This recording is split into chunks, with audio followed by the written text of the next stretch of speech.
الفرد الصمد الذي لم يلد ولم يولد ولم يكن له كفوا احد والصلاة والسلام على أفضل العدد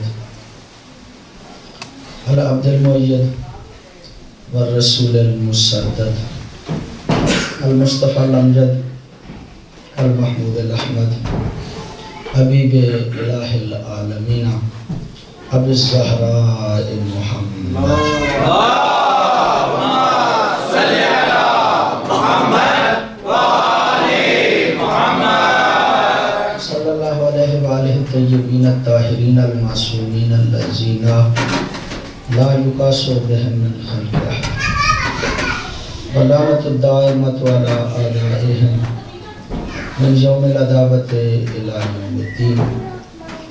أما بعد فقد قال الله تبارك وتعالى في كتابه الحكيم بسم الله الرحمن الرحيم يا أيها الذين آمنوا أطيعوا الله وأطيعوا الرسول وأولي الأمر منكم.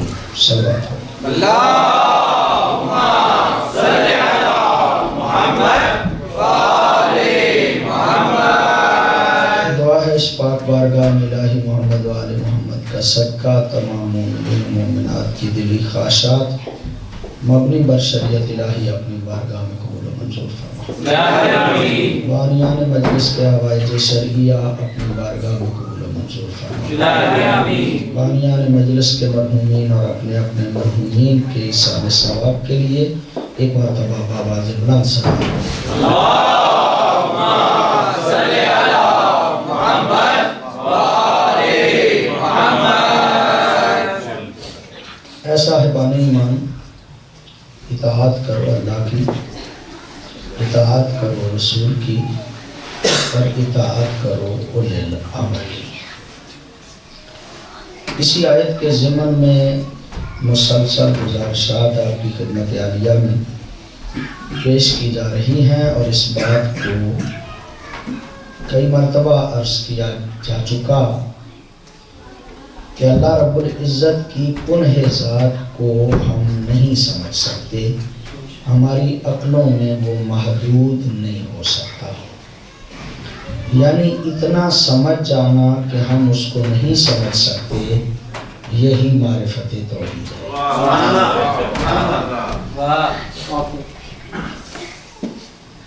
سمجھ نہیں سکتے اس کو، وہ عقلوں میں محدود نہیں ہو سکتا. لیس لہ حد المحدود، اس کی کوئی حد نہیں ہے کہ جس کو اس میں محدود کیا جا سکے.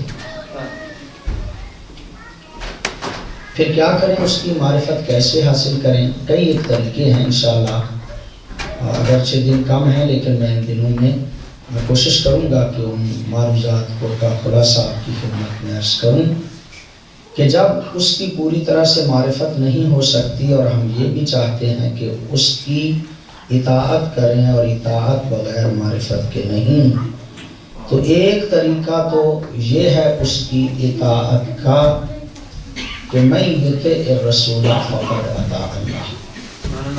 جو رسول کی اطاعت کرے وہ گویا ایسے ہے جیسے اس نے اللہ کی اطاعت کی. یعنی اطاعت خدا کے لیے وسیلہ اطاعت رسالت ہے. گویا اللہ رب العزت نے کہا کہ میں تو تمہاری سمجھ میں نہیں آ سکتا، لیکن میں ایک ایسے کو تمہارے سامنے بھیجتا ہوں کہ جس کے نقش قدم پہ چلو گے تو میری اطاعت ہوتی جائے گی.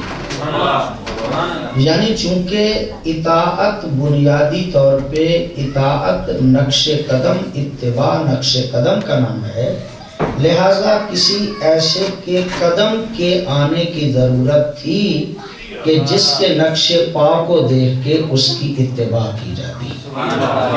لہذا پیغمبر گرامی کو وسیلہ بنایا گیا، ذریعہ بنایا گیا. اور میں عرض کروں یہ صرف پیغمبر کی بات نہیں بلکہ قرآن حکیم میں خالق حقیقی نے ارشاد فرمایا کہ وَمَا أَرْسَلْنَا مِن رَسُولٍ إِلَّا لِيُطَاعَ، ہم نے کسی رسول کو نہیں بھیجا مگر ہر رسول کے بھیجنے کا مقصد یہ تھا کہ کائنات اس کی اطاعت کرتی. گویا ہر نبی آیا ہی اس لیے ہے کہ اس کی اطاعت کی جائے. اب یہ بات آپ کے ذہن عالی میں یقینی طور پہ موجود ہے کہ جب اطاعت رسول کرنا ہے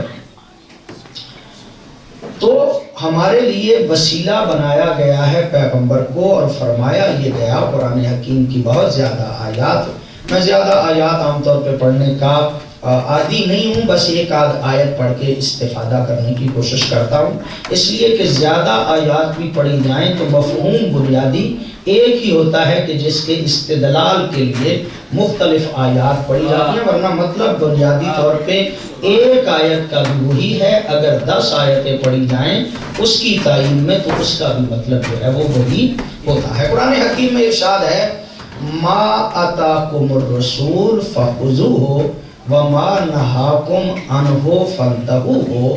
رسول جو تمہیں دیں وہ لے لو، اور رسول جس سے منع کریں اس سے منع ہو جاؤ. یعنی اطاعت رسول کا مطلب یہ ہے کہ رسول کی ہر عطا جو ہے اس کو لیا جائے، رسول جو عطا کریں اس کو لے لیا جائے، اور جس سے منع کریں اس سے بندے منع ہو جائیں. یعنی اپنے آپ کو پوری طرح سے مطیع رسالت کر لیں تو اسی میں اطاعت خدا آ جاتی ہے. کوئی زیادہ پریشان ہونے کی ضرورت ہی نہیں. رسالت ماں کے نقش قدم کو دیکھتے جائیں. بنیادی طور پہ اطاعت خدا وہی لوگ کرتے ہیں کہ جو اطاعت مصطفیٰ کرتے ہیں. مصطفیٰ جو دیں وہ لینا چاہیے، مصطفیٰ جس سے روکیں اس سے رک جانا چاہیے. یہی وجہ ہے کہ اگر رسول کہیں لاؤ تو پھر لانا چاہیے، اگر رسول کہیں جاؤ تو پھر جانا چاہیے. بڑی توجہ ہے آپ سامنے. رسول اگر کہتے ہیں کہ جاؤ تو پھر جانا چاہیے، رسول کہتے ہیں لاؤ تو پھر. پتہ نہیں کیسے وہ مطیع تھے کہ جنہیں اس بات کا ظن بھی بڑا تھا کہ ہم مطیع رسول ہیں. رسول کہتے تھے لاؤ تو وہ لاتے نہیں تھے. پتہ نہیں وہ کیسے مطیع مصطفیٰ تھے. مطیع مصطفیٰ ہونے کا معنی یہ ہے کہ مصطفیٰ جو کہیں اس پہ عمل کیا جائے، جس سے روکیں اس سے رک جایا جائے. میں عرض کروں آپ کی خدمت میں، رسول کے کہنے کے جو انداز ہیں اس میں 2 صورتیں ہیں. بعض اوقات تو رسول کہتے ہیں اور اسے کہتے ہیں کہ یہ مجھے پسند ہے. اگر رسول کسی کام کو پسند کریں تو اس کو مستحب کہتے ہیں، اور اگر اس کو پسندیدہ قرار دیں تو اسے واجب کہتے ہیں. یعنی رسول اگر پسند کریں تو وہ مستحب، اگر پسندیدہ کہیں تو واجب. رسول اگر کسی کو ناپسند کریں تو مکروہ، اور جسے ناقابل برداشت کہیں وہ حرام. جسے ناقابل برداشت کہیں اس کو کیا کہا جاتا ہے؟ حرام کہا جاتا ہے. ایک کام ہے جس میں آپ کو اختیار دیا گیا ہے کہ آپ کی مرضی ہے کریں، مرضی ہے نہ کریں، اس کو فقہ کی اصطلاح میں مباح کہتے ہیں. کی توجہ ہے یہ نہیں آپ سے؟ اس کو کیا کہتے ہیں؟ مباح. مباح جس میں آپ کو اختیار دیا گیا. نبی نے پسند فرمایا تو وہ مستحب بن گئے، اس کو پسندیدہ قرار دیا تو وہ واجب بن گئے. اگر کسی کو ناپسند کیا تو وہ مکروہ، اور اگر کسی کو ناقابل برداشت قرار دیا تو وہ حرام ہو گیا. میں آپ کی خدمت میں عرض کروں، چھوڑ دیجئے مباح کو بھی، مرضی کیجئے مباح میں بھی. چھوڑ دیجئے مکروہ کو بھی، مرضی کیجئے مکروہ میں بھی. چھوڑ دیجئے مستحب میں بھی، مرضی کیجئے مستحب میں بھی. مستحبات کو چھوڑتے جائیے، مکروہات کو کرتے جائیے، پرواہ نہیں. بس 2 چیزوں کا خیال رکھیے، ایک واجب کا، ایک حرام کا. یہ کام زیادہ متقیوں کے ہیں، یہ زیادہ پرہیزگاروں کے ہیں کہ جو مستحب کرتے ہیں اور جو مکروہ سے بچتے ہیں، میرے اور آپ جیسے بندے اگر صرف 2 کاموں پہ عمل کر لیں، واجب کو چھوڑیں نہیں، حرام کو کریں نہیں، تو اتنے ہی میں وہ متقی بن جاتے ہیں۔ یعنی جنت 2 قدم کے فاصلے پہ ہے، پریشانی کی بات ہی نہیں، آپ کے قدموں میں ہے جنت، بس 2 کام آپ کو کرنے پڑیں گے، واجب کو کرنا پڑے گا، حرام کو چھوڑنا پڑے گا۔ اتنی آسانی میں جنت مل رہی ہے آپ کو، کوئی مشکل تو کام ہے ہی نہیں، 2 ہی تو کام کرنے۔ ایک یہ ہے کہ واجب کو کرتے جائیں اور حرام کو چھوڑتے جائیں۔ میں چھٹی دے رہا ہوں آپ کو، آپ مکروہات کریں، مستحبات چھوڑ دیں، صرف 2 باتوں کا خیال رکھیں، کبھی بھی واجب کو چھوڑیں نہیں، کبھی بھی حرام کو کریں نہیں۔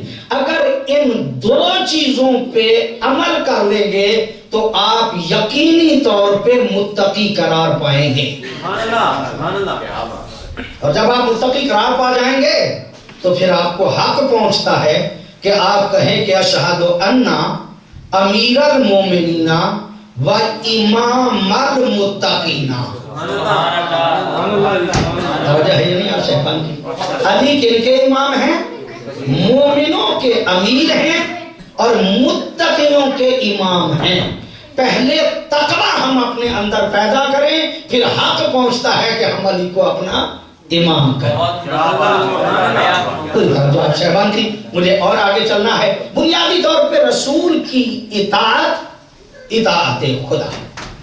اب جس کی اطاعت خدا ہے، وہ جب کہے، جس وقت کہے، اسی وقت اس کی اطاعت کرنا لازم ہے۔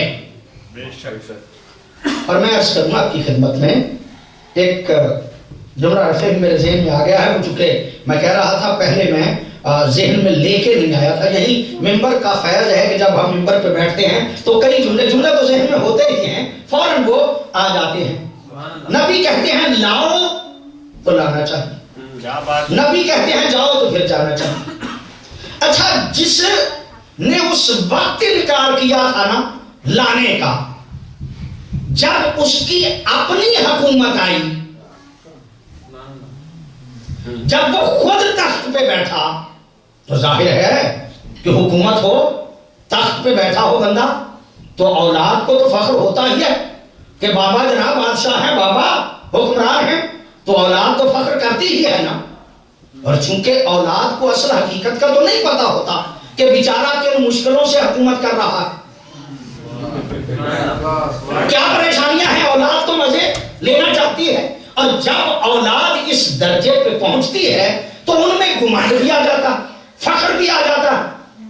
کہتے ہیں ایک دور ایسا آیا کہ خلیفہ وقت کا فرزند اور میرے دوسرے امام دونوں اکٹھے ہو گئے۔ جب دونوں شخصیتیں اکٹھی ہوئیں تو خلیفہ وقت کے بیٹے نے تھوڑے سے بڑھنے کی کوشش کی، فخر میں جو تھا بڑھنے کی کوشش کی۔ میرے مولا دے کے کہتے ہیں زیادہ بڑھنے کی کوشش نہ کرو، تم ہمارے غلام زادے ہو۔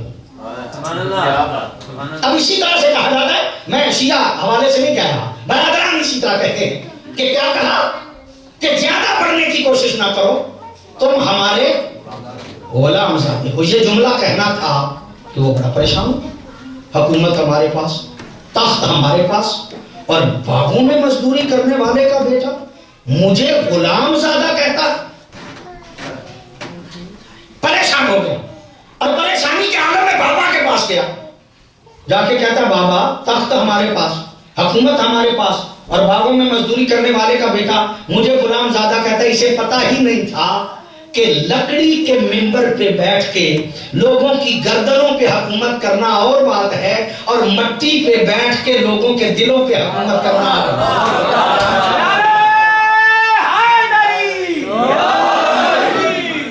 اچھا، یہ تو نوجوان تھا، اور نوجوان جو ہے وہ جذباتی ہوتے ہی ہیں۔ اس نے تو جذبات میں کہہ دیا، لیکن بابا سمجھدار تھے۔ جب بابا کو کہا نا کہ باغوں میں مزدوری کرنے والے کا بیٹا مجھے غلام زادہ کہتا ہے، تو بابا نے کہا اچھا حسن نے تمہیں غلام زادہ اور مجھے غلام کہا، تو پھر دیر نہ کر، یہ قلم کاغذ لے جا، یہ قلم کاغذ لے جا اور جا کے حسن کو کہو کہ لکھ دے کہ میں ان کا غلام ہوں. اور بیٹا جوانی کے اس فخر میں کہیں بھول نہ جانا، اگر حسن نے لکھ دیا تو اس کو پھاڑ نہ دینا، میری قبر میں رکھنا. اس لیے کہ اگر حسن کا لکھا ہوا میری قبر میں ہوا تو نہ قبر مجھے عذاب دے گی، نہ فرشتے مجھ سے حساب لیں، نہ قبر مجھے عذاب دے گی، نہ فرشتے مجھ سے حساب لیں گے. تو جملہ آپ کی خدمت میں عرض کرنا چاہتا ہوں، قبر حسن کے لکھے ہوئے کو قبر بھی جانتی ہے، فرشتے بھی جانتے ہیں، اور حضرت کو نہ قبر جانتی ہے نہ فرشتے جانتے. اب جب کہا لے جاؤ قلم کاغذ اور حسن سے جا کے لکھا لے آؤ. میرے امام کھڑے تھے، ماہر نفسیات امام کھڑے تھے، جب دیکھا نا کہ قلم کاغذ ہاتھ میں ہے اور بڑھ رہے ہیں، مولا سمجھ گئے کہ جو حالت جانے والی تھی نا اب آنے والی نہیں. جب گئے تھے انداز اور تھا، جب پلٹ کے آ رہے ہیں تو انداز اور ہے. قلم کاغذ ہاتھ میں ہے، سر جھکا ہوا ہے، لے کے کہتے ہیں میرے بابا کہتے ہیں کہ لو قلم کاغذ. پوری توجہ کا تعلیم ہوں. جب کہا نا میرے بابا کہتے ہیں لو قلم کاغذ، میرے مولا دیکھ کے کہتے ہیں جب ہم مانگتے تھے تم دیتے نہیں تھے. جب ہم مانگتے تھے تم دیتے نہیں تھے، اب تم دیتے ہو، ہم لیتے نہیں ہیں. لیکن جاؤ بابا کو کہو کہ اب بھی کہے ہمارے لیے کتاب کافی ہے، اب بھی کہو کہ ہمارے لیے کتاب کافی ہے. سن لو کتاب کافی نہیں، اس لیے کہ تمہیں کیا پتا کہ کون سی آیت کس کے بارے میں اتری، کون سی آیت کس کی شان میں اتری، کون سی آیت کس کی مذمت میں اتری. اگر قرآن کو سمجھنا چاہتے ہو تو قرآن بہت مشکل ہے، کسی مشکل کو شاہ سے پوچھو، اور یہ بہت اولا ہے میرے مولا سے پوچھو.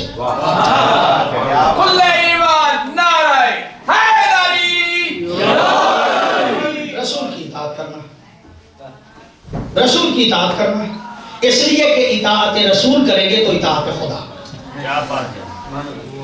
اگر اطاعت رسول نہ کی جائے دین سمجھ میں نہیں جاتا. ایک نماز ہے، آپ اسی کو لے لیجیے. آپ نماز پڑھنا چاہتے ہیں، پڑھ سکتے ہیں بغیر رسول کے کہنے کے، بغیر رسول کے بتائے ہوئے. جائیے علماء سے پوچھئے گا، اقیموا الصلاۃ وآتوا الزکوٰۃ لکھا، نماز کو قائم کرو زکوٰۃ کو دو، یہ قرآن میں لکھا. وارکعوا مع الراکعین لکھا، سجدے کے بارے میں تذکرہ موجود ہے. لیکن یہ ترتیب جو ہم پڑھتے ہیں یہ قرآن میں نہیں، یہ جب تک رسول نہ بتائے یہی نماز کی ترتیب جو ہے وہ سمجھ میں نہیں آ سکتی. تو گویا ایک نماز بھی ہم حکم رسول کے بغیر سمجھ نہیں سکتے. قائم کرو نماز کو، ادا کرو زکوٰۃ.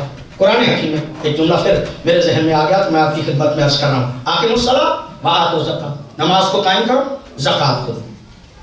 اچھا میں بڑے پورے وضوح سے یہ اس بات کو کہہ رہا ہوں، جہاں تک میں نے مطالعہ کیا ہے، جہاں جہاں پہ نماز کے قائم کرنے کا حکم ہے وہاں ساتھ ساتھ زکوٰۃ کے دینے کا حکم ہے.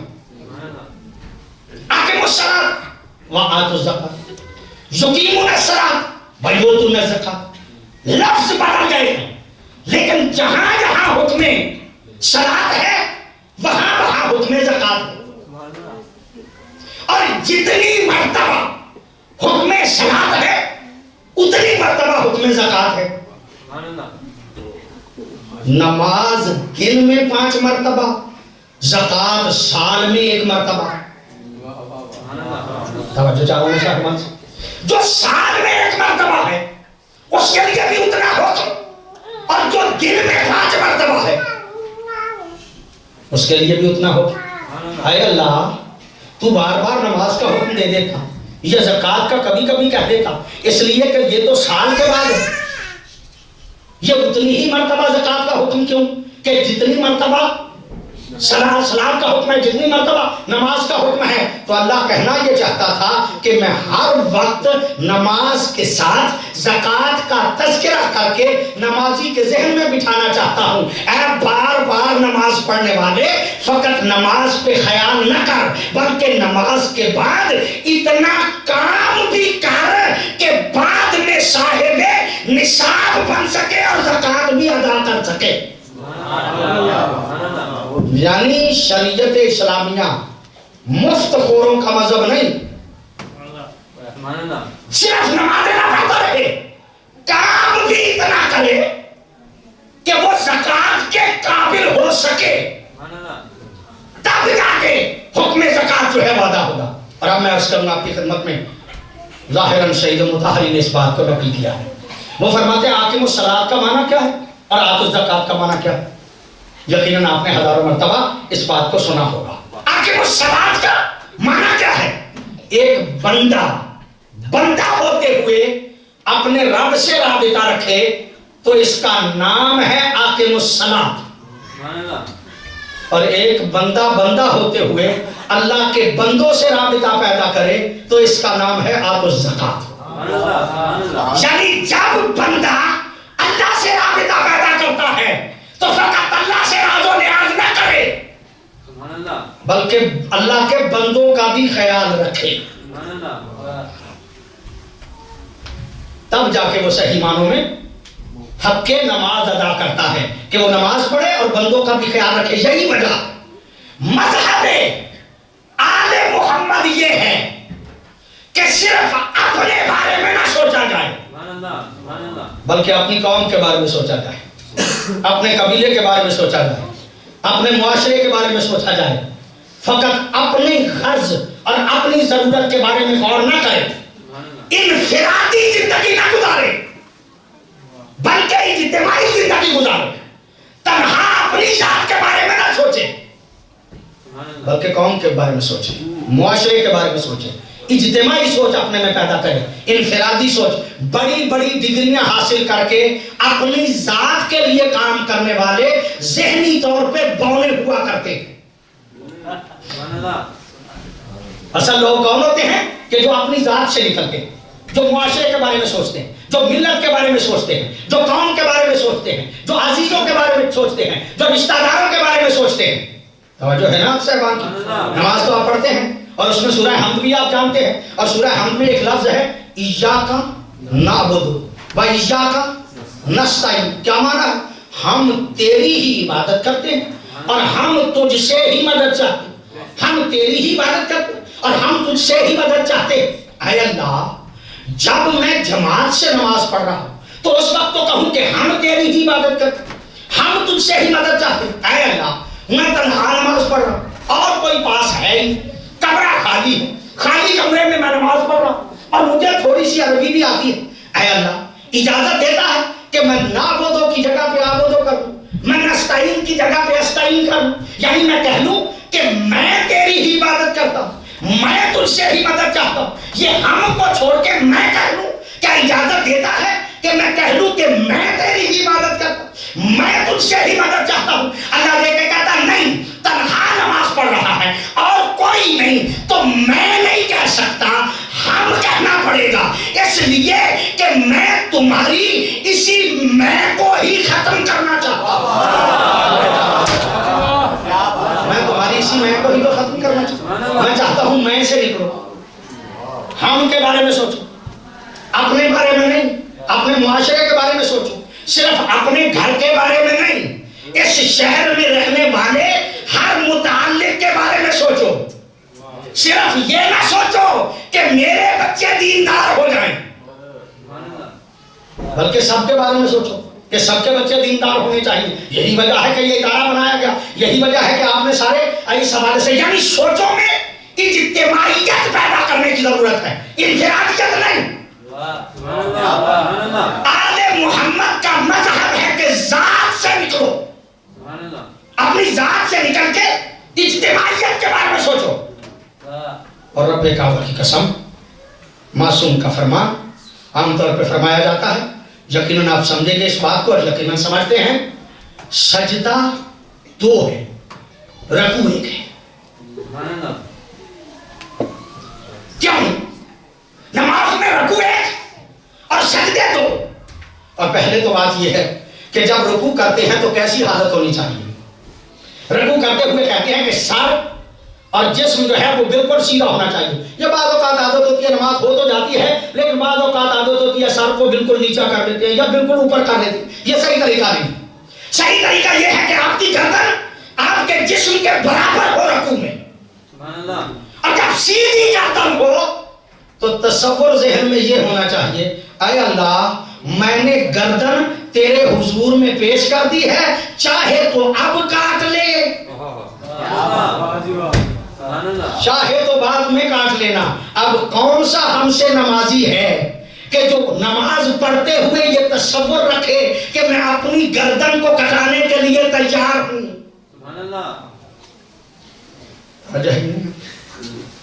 پریشان تو نہیں ہو گئے؟ میں آپ کو زیادہ پریشان کرنا ہی نہیں چاہتا۔ سجدہ کیا ہوتا ہے؟ سب سے عظیم چیز ہے پیشانی، جس کو کسی کے سامنے نہیں جھکاتا۔ یہ عام طور پہ کہتے ہیں کہ ناک اپنی کے لیے کام کرتا ہے، یعنی ناک کو کسی کے سامنے جھکانا نہیں چاہتا، اور جب سجدہ کرتا ہے تو کیا کرتا ہے؟ اپنی اس پیشانی کو جو سب سے عظیم ہے رکھتا ہے کس پہ؟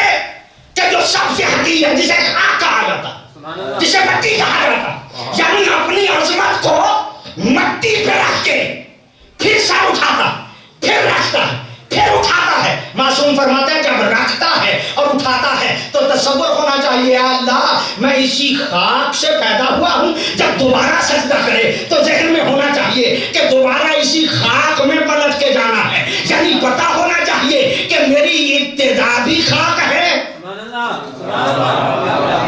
اور میری انتہا بھی خاک ہے۔ اے انسان جس کی ابتدا بھی خاک ہو، جس کی انتہا بھی خاک ہو، اسے اکڑتے ہوئے سوچنا نہیں چاہیے۔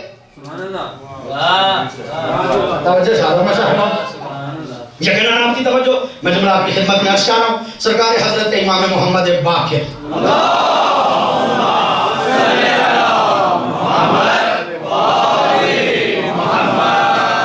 علیہ السلام کو فرمان، ایک بندہ معصوم کی موجودگی میں تشریف فرما تھا، بڑا متقی، بڑا پرہیزگار، جیسے لوگوں کو بعض اوقات اپنی پرہیزگاری کے اظہار کرنے کی بھی عادت ہے۔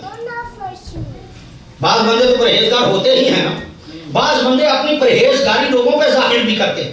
یہ آج کی بات نہیں، ہر دور میں ہوتے تھے۔ معصوم کے سامنے بیٹھ کے دعا مانگ رہا اور بڑے اونچی آواز سے دعا مانگ رہا، اللہ مجھے اپنا محتاج رکھنا، اپنے علاوہ کسی کا محتاج نہ کرنا۔ بڑی اچھی دعا ہے، ہم بھی یہی کہتے ہیں، ہمارا بھی ذہن یہی ہے، اللہ اپنا محتاج رکھنا، اپنے علاوہ کسی کا محتاج نہ کرنا۔ یہ دعا کر رہا تھا، معصوم نے دیکھ کے فرمایا تیری دعا غلط ہے۔ توجہ چاہوں میں صاحبان سے، تیری دعا غلط ہے۔ ماننے والا تھا، محب تھا، بیچارے تھوڑے سے بگڑ جائیں معصوم کہیں تو ظاہر ہے معصوم کے ماننے والے تو ہوتے ہی ہیں سیدھی راہ پہ آ جاتے ہیں، یہی شیعہ کا طریقہ کار ہے، غلطی ہو اصلاح کر دی جائے تو وہ قبول کر لیتا ہے، جو اکڑ جائے وہ شیطان ہوتا، جو مان جائے وہ شیعہ ہوتا۔ کہتے ہیں دعا غلط ہے، اسے چھوڑ، دعا صحیح طریقے سے مانگنا چھوڑ۔ وقت گزر تھا، دور آیا امام جعفر صادق، ایک بندہ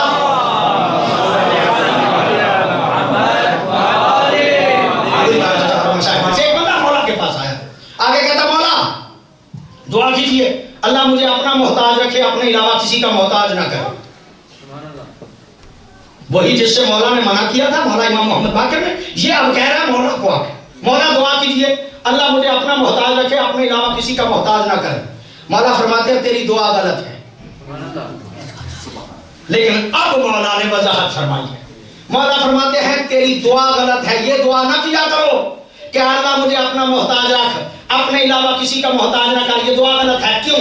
اس لیے کہ ان اللہ قسم رزق مخلوق علی ید مخلوق، اللہ نے مخلوق کا رزق مخلوق کے ہاتھوں پہ رکھا ہے۔ یہ دعا نہ کیا کرو کہ اللہ مجھے کسی کا محتاج نہ کرے، بلکہ دعا یہ کیا کرو کہ اے اللہ میرا رزق کسی شریف کے ہاتھ میں ہو، کمینے کے ہاتھ میں نہ ہو، میرا رزق کسی ایسے کے ہاتھ میں ہو جو شریف ہو، کمینہ نہ ہو، یعنی ایسے کے ہاتھ میں ہو لباس دو لائے، ایک اچھا ہو ایک کمتر ہو، کمتر خود رکھے اچھا غلام کو دے،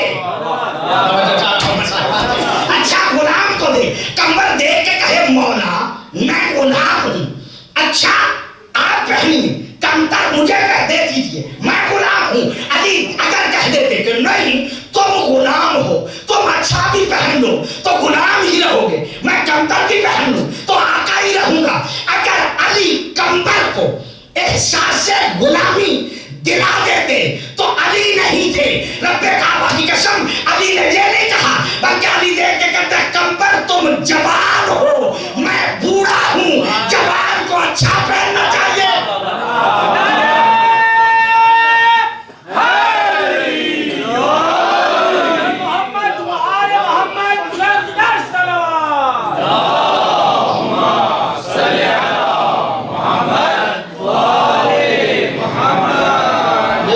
چاہیے کہ رزق کسی ایسے شریف کے ہاتھ میں ہو مزدور کی کیا کہتے ہیں پسینہ خشک نہ ہو اور مزدوری دے دے، ٹال مٹول نہ کرے، شریفوں والا انداز اختیار کرے، کمینوں والا انداز اختیار نہ کرے، نماز پڑھو اور زکوٰۃ دو۔ توجہ ہے آپ سے؟